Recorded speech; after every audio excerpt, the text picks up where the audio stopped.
Obrigado, senadora. Eu vou colocar também minhas perguntas, porque assim eles terão mais tempo para falar. Senhor, eu quero dizer que temos aqui a presença de um diplomata nosso em Moscou, que deve estar assistindo com muita atenção, porque vai ser sabatinado na próxima quinta-feira como embaixador no Cazaquistão. Então, as minhas perguntas são sobre a Rússia.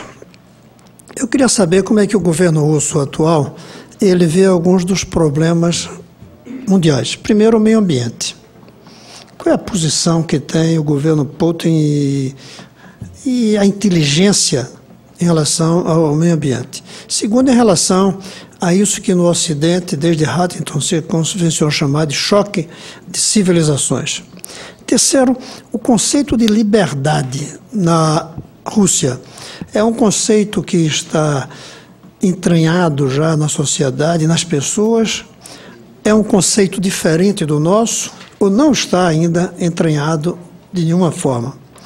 E, finalmente, duas coisas. Uma é uma curiosidade, pessoal, na linha do que falou a senadora Ana Amélia.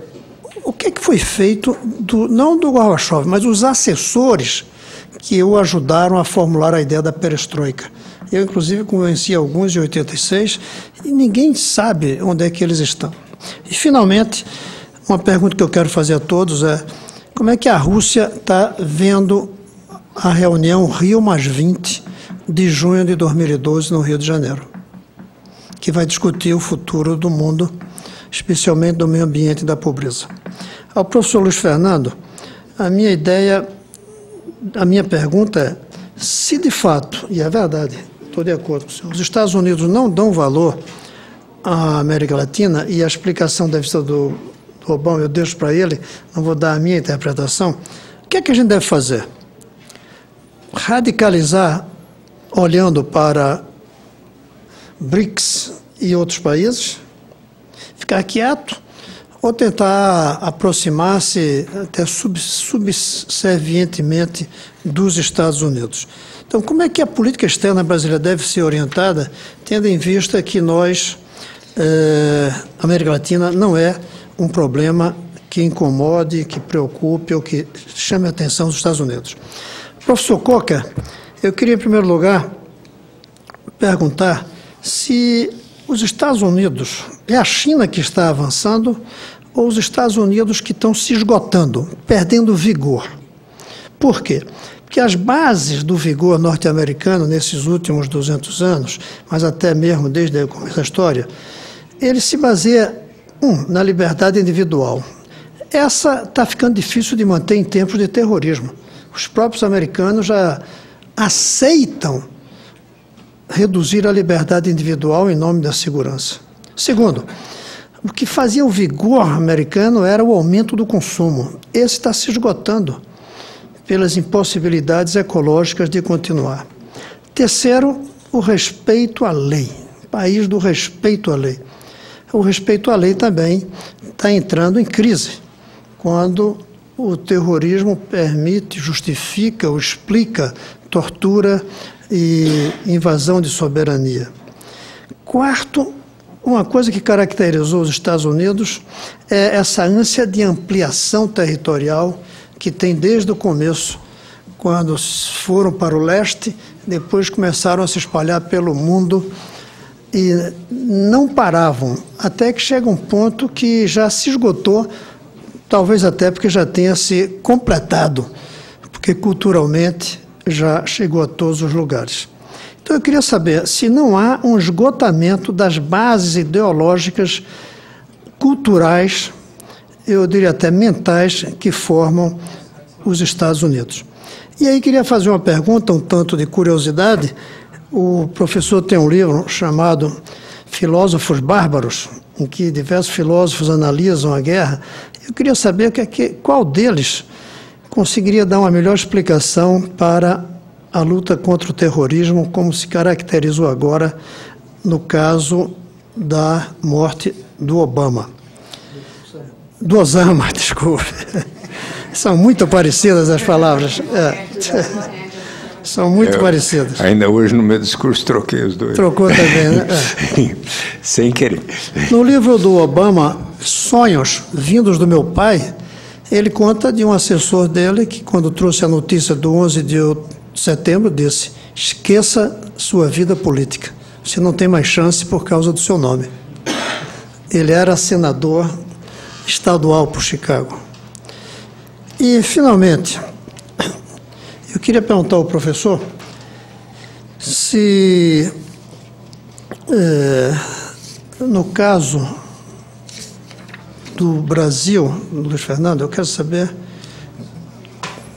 no caso do professor, como é que ele considera que a política externa da presidenta Dilma deve se comportar mais perto do pragmatismo, que o senhor falou tanto, e que eu acho que caracterizou a política do presidente Lula, ou mais para o lado ideológico, só que nesse caso não seria o neoliberalismo, seria uma outra visão de mundo de interdependência. Então, a gente deve continuar a linha do pragmatismo do tempo do Lula, ou deve retomar alguns valores morais que, às vezes, atrapalham muito o pragmatismo? Essas são as perguntas que eu tenho. E eu passo a palavra na mesma ordem dos que falaram. Professor Segrelio. Agradeço as perguntas. O comentário do senador Suplicy, eu comungo também da preocupação, né, com a maneira como foi executada a ação, né, especialmente para nós aqui da América Latina. Você matar e jogar no mar nos evoca lembranças de períodos bem turvos. Eu acho que o grande problema da guerra do terror, à medida que o terrorista faz a gente agir mais como ele, até sob a justificativa de que é necessário um pouco mais de segurança, né? Aí ele já está ganhando, mesmo que ele seja depois morto individualmente, etc. Né? Quem diria que os americanos, se você voltasse uns 30 anos antes, se alguém dissesse que algum dia nos Estados Unidos estariam discutindo se era possível torturar ou não, colocar alguém com cabeça embaixo da água ou não, se isso seria discutido nos Estados Unidos, qualquer americano dos anos 60, 70 diria que isso é impossível, isso nunca aconteceria nos Estados Unidos, né? Então, a luta contra o terror, obviamente, deve ser feita, mas ela tem que tomar cuidado para a gente não começar a usar métodos terroristas para combater o terror, né? Então, essa acho que é uma grande preocupação. Depois vieram várias perguntas sobre a Rússia. A pergunta da senadora Ana Lélia, que sobre o Gorbachev, que pode ser um pouco misturado com aquele aspecto da sua pergunta, né? Sobre o papel do Gorbachev, que significado tem ainda hoje, e mais especificamente sobre os assessores do Gorbachev daquela época, por onde andam. O Gorbachev é uma figura que eu acho assim, meio trágica, né? No sentido de que ele foi super importante na história do mundo, né? Fez transformações importantíssimas, com consequências positivas e negativas. Agora, dentro da Rússia, eu cheguei lá em 89 para fazer meu mestrado, e foi interessante, porque eu saí do Brasil aqui na época da perestroika. O Gorbachev era a figura central no mundo, né, pelo que a gente lia na imprensa. E quando eu cheguei na União Soviética na época, em 89, já estava do meio para o final, ele estava muito em baixa por causa da crise econômica, né? Então era uma coisa muito forte essa. E atualmente as pessoas estão tão preocupadas na construção de uma nova Rússia, que o Gorbachev ficou infelizmente, como uma figura meio secundária. É claro que nós, historiadores, por exemplo, e os intelectuais, sabem do papel histórico importante, mas politicamente ele não tem mais. Inclusive ele tentou, ele tentou primeiro participar de corridas presidenciais, ele tentou lançar 1%, 2%. Menos que eu. Tentou lançar um partido também que não deslanchou, mas eu acho que às vezes é assim, né? Na história, os personagens históricos às vezes só são entendidos depois de muito tempo, né? Como historiador eu sei disso, né? Muitas vezes a gente só entende a importância de certos eventos depois de muito tempo. Por exemplo, o governo Obama, a gente só vai saber se ele realmente vai ser importante, um turning point, só daqui a muitos anos, não vai ser agora que a gente vai saber, há muitas décadas, né? E sobre os assessores especificamente, eles estão, os que estão ainda nativos, estão nativos na vida acadêmica, né? Eles foram de uma outra fase, a questão da União Soviética, né? E os grupos que hoje estão no poder na Rússia estão com outras prioridades né, e construíram em cima do que aqueles assessores fizeram, mas já estão, vamos dizer, ultrapassados, né, estão ainda influentes, escrevendo em jornais, alguns, na vida acadêmica, mas politicamente não estão muito ativos.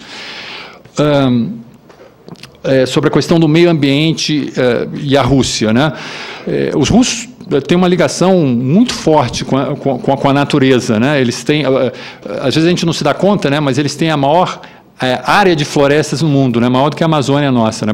Só que ela não é contínua, né? Como a Amazônia. E eles têm uma ligação historicamente muito forte com a natureza em nível individual, né? Do que estava lá. Agora, a Rússia é tão grande, que isso é um problema, porque parece que os problemas ecológicos, eles parecem ser de longo prazo, né? A questão de desmatamento, por exemplo, né? Primeiro que eles têm mais controles, isso é uma meio herança da União Soviética, né? Desde a União Soviética, algumas leis da antiga União Soviética, meio que por inércia, inclusive, se mantiveram. Por exemplo, compra e venda de terras, ela só foi legalizada mesmo, apesar das informalidades que houve antes, 10 anos depois do final da perestroika, do final da dissolução da União Soviética, só em 2001. Isso é meio inércia do tempo da União Soviética. E as regulamentações, elas são mais fortes do que aqui no Brasil, desde a época da União Soviética, não tanto porque a União Soviética fosse um Estado especificamente ecológico, mas porque eles tinham aquele planejamento prévio. Então, isso, mais ou menos, tudo era organizado. Essa parte da mata vai ser mantida, essa parte vai virar cidade. Moscou é toda assim, né? Ela é cheia de parques porque ela foi construída no meio de floresta, mas mantendo, algumas coisas não podem ser tiradas, né? Então, eles têm uma ligação individual muito forte com o meio ambiente. Por inércia de alguns regulamentos da União Soviética, há menos desmatamento, mas há o perigo de, exatamente por acharem que é muito grande, tem muitas florestas, é o país, como falei, que tem mais florestas no mundo, isso possa, em longo prazo, causar uma certa leniência com esse problema. A questão do choque de civilizações, em relação à União Soviética, a questão do Huntington, né? Eu não sei se a pergunta é pelo que eu acho da tese do choque de civilizações, né, ou como ela é vista na Rússia. Não, como ela é vista na Rússia, uma vez que eles são Ásia e eles são Europa. Sim. Então, o choque está dentro deles. Eu acrescentaria, não sei se o senhor mencionou, porque eu, doutora, já não assisti, a questão do poder e do espaço que tem a máfia na Rússia, que é uma coisa sempre falada. Uhum. Vou acrescentar, então, esse...